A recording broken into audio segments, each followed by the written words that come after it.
Hello po, ito po nagluluto ako ng beef steak. Beef steak ala Gina.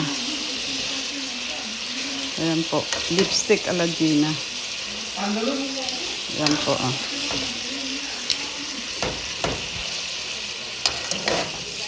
Daming, mas masarap po kasi pag maraming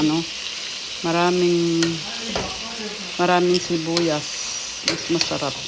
Kasi yung sibuyas na matamis. Manghang din. Ayan po. Nilagyan ko ng isang lemon lang ito. Ayan po. Malambot na rin siya. Tapos inanuhan ko ng ano pang tawag nito?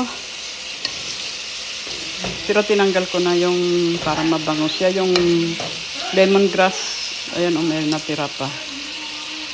May natira pa na lemongrass. Ayan na po. Thank you po sa panood nyo. Yan na, okay na po yan.